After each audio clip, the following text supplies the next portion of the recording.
Hey guys, welcome to Joe's RC Corner, and I know it's been a while since I've given anybody any updates on the Cricket, and I haven't really done a lot of videos flying the Cricket, but we have gotten some flights done. I know, I look different. Stay tuned, guys.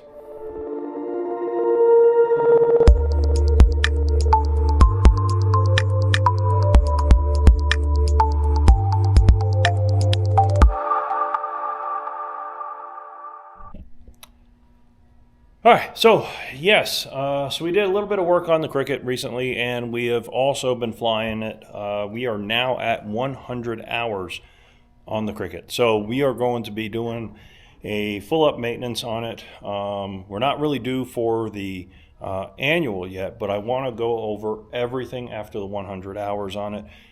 Before I hit the 100, I did actually go through, remove all of the access panels, and check things inside the wings and everything else. So we're just going to go ahead and we're going to go around everything and just make sure everything is good to go for continued operation. Shouldn't be any problems, but it's always good to check. So as of right now, I'm going to go ahead and turn the camera around and show you what we've gotten done so far on the plane, and then at the end I'll show you guys some video from the last flight on the airplane when we hit the 100 hours. So all right, so let me turn the camera around, guys. All right, so like I said, we got a little bit of work done. Also did some modifications to the plane. One of the big things, or one of the things that we've done is we now have the factory plastic pieces here. Just kind of helps with the airflow, kind of cleans up that little spot. I know it's not the exact same green, guys. We will be pulling these off at one point because this is going to be redone right here to where it covers this whole area. But that's a later date thing. I don't want to have the plane down for that long to do that. Another thing that we did do is we went ahead and I redid how the trim servos are set up here on the plane. So as you can see, originally I had the servo way back here and had a long push rod here. And I was noticing that at full deflection, not that I have really needed it very much, but when it was at full deflection, I could push on the servo and it was actually moving. And I didn't like that. So went back to the original small servos, but shortened up the linkage. And I did a test flight today with it, and it flies really well. We will be trying it out with the autopilot next, but it was a little too bumpy up there today to do that. But it does work well. It's easily accessible to modify or to work on, to do any service on it.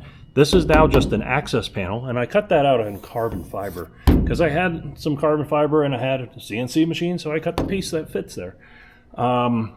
But I did put in a buffer between the two, some double-sided tape, also just seals it, but it also just gives that buffer between the carbon fiber and the aluminum.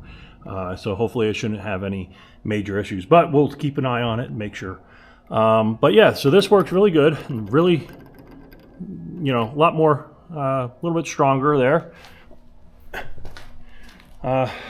Also, on the aileron, we did something very similar. Went ahead and closed up the original location. That's all nice and sealed now with the tape and some screws.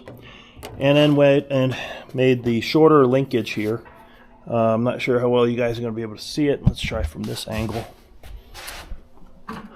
So we went ahead and did it this way. We got a nice short linkage now. Carbon fiber to strengthen that push rod. Metal arms, and seems to work pretty good. Tested it out, and I actually have a lot more travel now. But as you can see, there's still, at full deflection, it still kind of has that little bit of wiggle. And I'm not sure why. Not that it ever gets to that full deflection, but just as a FYI on these, you may run into that, I don't know. But anyways, I also went ahead and added a little bit of a stiffener inside the wing with some L angle. So that just stiffened this whole area up. So as the servo is moving, it's not flexing as much. Other than that, everything else is going really well. Still got my Stratix up there in the front. I did put a tube here, or a mount for my iPhone right here. So now I can put my iPhone there. That I have talking to the bomb out on the wing, and that works pretty well. It gives me the ADSB and everything on my phone, but it also gives me my backup instruments, which is what it's for. So that gives me my backup instruments on here, so that works out really, really well. My Stratix is right here, and of course my iPad's still there, which talks to ForeFlight, and then that talks to everything else here in the cockpit. Went ahead and I did replace the battery in my ELT remote down here. Just did that today. That's working well, and as you can see, 100 hours on the plane. Everything else is working really well. Replaced the batteries in the airplane, so now my my starter batteries are now very strong, very good. Other than that, I mean, that's pretty much it. Everything else is working really nice. Autopilot's gonna have to take that up on a calm day, maybe tomorrow, and do some tuning on the autopilot. Now that I swapped out the servos, because that did change some of the controls on that. So that helps a lot. Nice short linkage right out on the tip. Went ahead, balanced everything. Everything is good. Nothing's doing anything funky. At some point I will need to move this out a little bit further out on the wing, because everything else works well. Everything but the ADSB. I'm sorry, not ADSB, the GPS. Which I was told after I'd already mounted it that might be an issue because the wing does block it. So what I'll do is I'll probably move it up to about right here. That should bring the GPS out in the front, because the GPS is in this section here. So if I get that just a little bit further out away from towards the leading edge, that's going to help out very nicely. Yeah, everything else working really good. We did put the covers up here. I know somebody has been asking about this, so I got these on. They're just sheet metal screw tapped, sheet metal screws up here, and then it's all sealed up underneath, and a couple of sheet metal screws down the bottom, and it's the same on the other side. Works very, very well. Keeps that all nicely sealed from rain coming in. I did buy some gap seal stuff to go in between the door and the inside.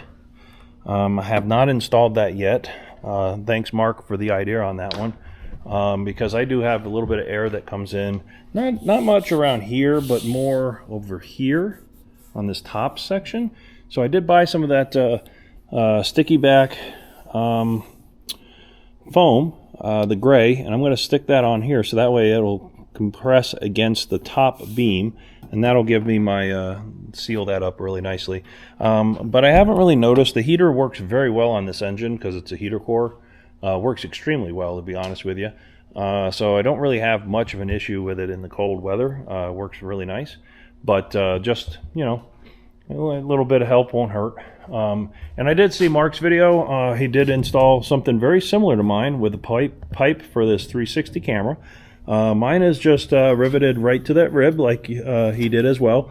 I didn't use a square stock tube. I used the L angle because the L angle will flex a little bit with the wing.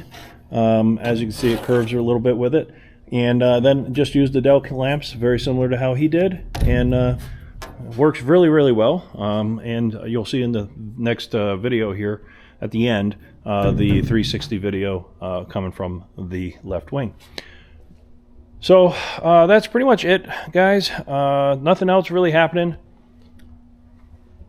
So I did want to update everybody on one more thing.